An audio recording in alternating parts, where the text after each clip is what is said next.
ایوار باش بان کی مون سکرتر گشتی نتوین یک بوی د کنفرانس کاروجنماوانی ده د برسوا روداوی ده رگهند که نتوین یک بوی ارش پارتیا کارگران کردستان PKK لهمبری پلیس ترکیه شرمزار دکا لیب پیوز دزانه کو پرزگریک دریا گوتو بیجه ده وارا چهار سر کرن بان کی مون گوجی کو ارشن ترکیه لهمبری PKK د چارچوبه پیمانه نتوین یک بوی دنه او یک شما در باس بوی سرک وزیر ترکیه د پیوندی که تلفنی ده او یک جی جرازلال کرد. پشتی حسکه به تمامی هات کنترل کرن هزن اسایش را گهاندن که او همو دورن آخا نشوا دپارزن و رنادن کس مال و ملکن ولاتیان تالان بکن. اسایش را گهاندیا کوان کلید دانین سر دکان ولاتیان ین کو جالی چکدارن داعش و هاتنه وکرن و دبجا ارمان جوان او کدام ولاتی وگرن دکان و آلاوین دکانان ده نه ندزین. پارێزگەها حەسەکێ لە ڕۆژاوای کوردستانی ئیدی بتەواهی کەتیە بن کۆنترۆڵە یەکینەیەن پاراستنا گەل یەپەگێ و هێزن ئارتێشا سووریە.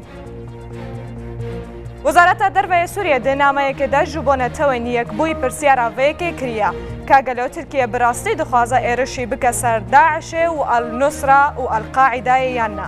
Di nameyê de bi awayekî rasterast behsa êrişên Tirkiye li hin navçeyên Rojavayê Kurdistanê û Bakurê Sûriyê nehatiye kirin.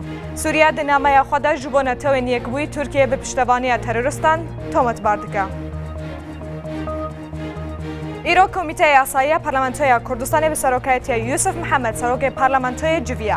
Berdevkê fraksiyona partî li Parlamentoya Kurdistanê Mihemed Elî ragihand.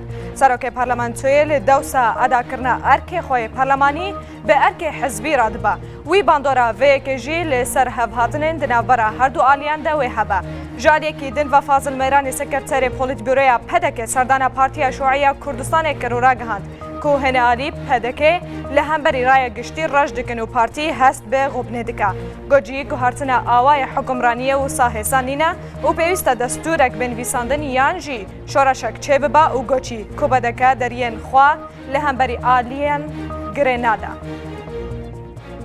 Îran rêneda Mihemed Sidîq kebû divend serokê girtiyê saziya mafên mirovan ji bo çareseriya pizîşkî bi ça derveyê girtîgehê.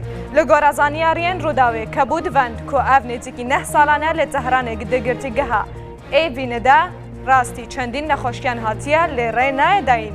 Ew siyasetvanê Kurd ji bo çareseriya pizîşkî bi ça derveyê girtîgehê kebû divend ku 11 salan girtinê hatiye mehkûm kirin û di 9 salên girtinê de tenê carekê kariye serdana malbata xwe bike.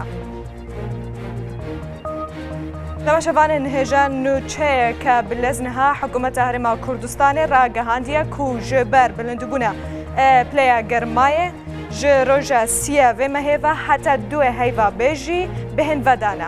Her şad bin.